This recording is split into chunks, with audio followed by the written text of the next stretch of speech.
I am Tanjanika, the author. If this is your first time clicking on my face, thank you so much for clicking on my video. If this is not your first time, well then welcome back to my channel. So this video I feel like it's going to be a bit long, so I'm going to go ahead and dive right into the video. As you can tell by the title down below, I'll be sharing with you 3 mottos that I live by.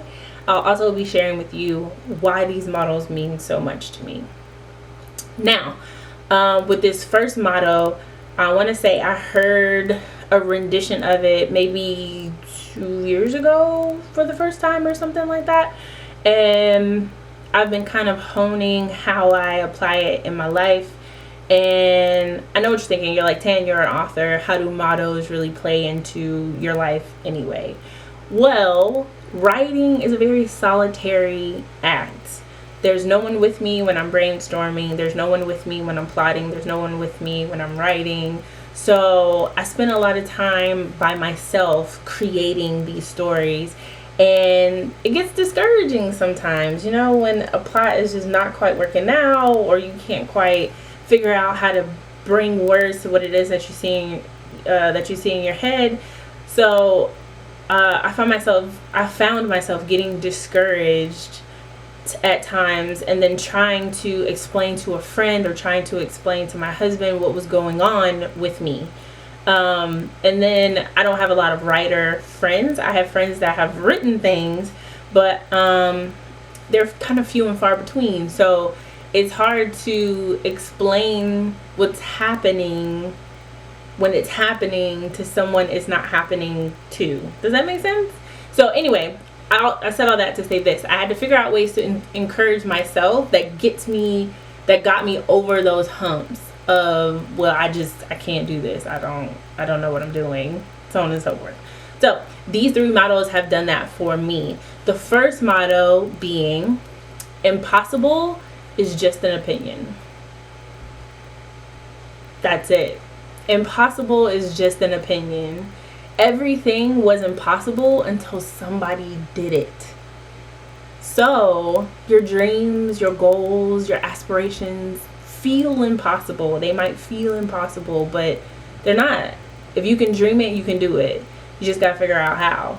And that's what I have to that's what I had to keep telling myself, that this dream of becoming a full-time writer or becoming a full-time author and being able to make a great living from telling stories or writing stories, it felt impossible when I first said it out loud, because I do work a 9-to-5. I do have a full-time job, and to think that I could create something that could earn me as much or more than the salary that I'm getting from my 9-to-5 feels impossible sometimes. It really and truly does.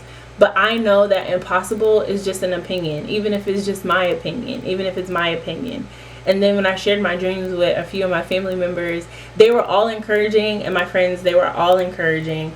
But the face that they made was like, girl, you might be a little crazy for this one. But I have to keep in mind that it's not their dream, it's my dream. And that, again, everything was impossible until somebody did it. So impossible is only an opinion, even if it's yours. You have to tell yourself that everything was impossible until somebody did it, and you could be that somebody.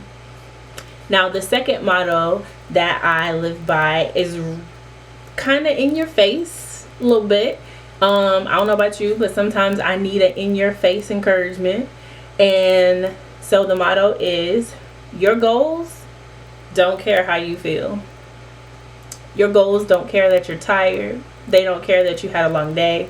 They don't care that the kids are acting a mess, and that, you know, the house looks a mess and you have 1,002 things to do.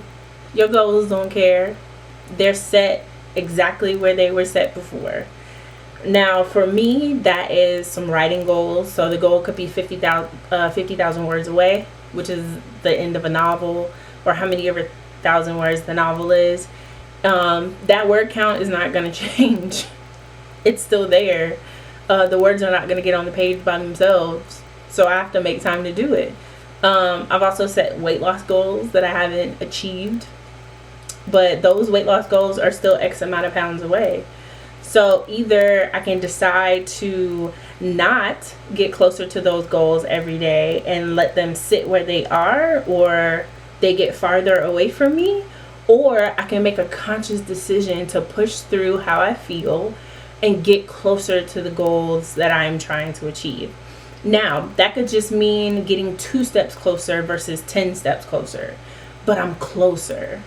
So with that one, that is kind of a kick in the pants motto to remind me that nobody can achieve these goals that I've set for myself except for me. And if I don't put forth effort to achieve them every day, they're not going to get achieved. So, again, your goals don't care how you feel. And then this last motto is near and dear to my heart because I don't think I've heard it quite like this from anybody else. I've heard things that hint towards it, but it's kind of my own motto, and it's leave empty. I am a firm believer in God. I am a spiritual person, and I believe that God has placed everyone here for a reason and for a purpose. And I feel that God gives you experiences and gives you talents to give to the world. So my goal before I leave this place is to leave empty. All my experiences, all the stories that I have in my head, everything that God has poured into me, I intend to pour out and leave this earth empty. So that is the last motto that I live by, is leave empty. And I try to govern my actions by that. So now that I've shared with you my mottos and what they mean to me and how they apply to my author life, how about you share with me 1 or 2 of your favorite mottos down in the comments below. And once you post it, you can go ahead and slide up to the top and hit that subscribe button so that you can see my face whenever I post videos. And right next to that subscribe button is that notification bell. You can go ahead and click that and be notified whenever I post videos. As of right now, I'll be posting videos on Thursdays. Just trying to give myself a little bit of a buffer for editing and things like that. I know in the last video I was back and forth between Tuesdays and Thursdays, but I think Thursdays is going to work for me. So go ahead and hit that notification button so that you can be notified whenever I post videos. And with that being said, I'll see you at the turn of the page. Bye.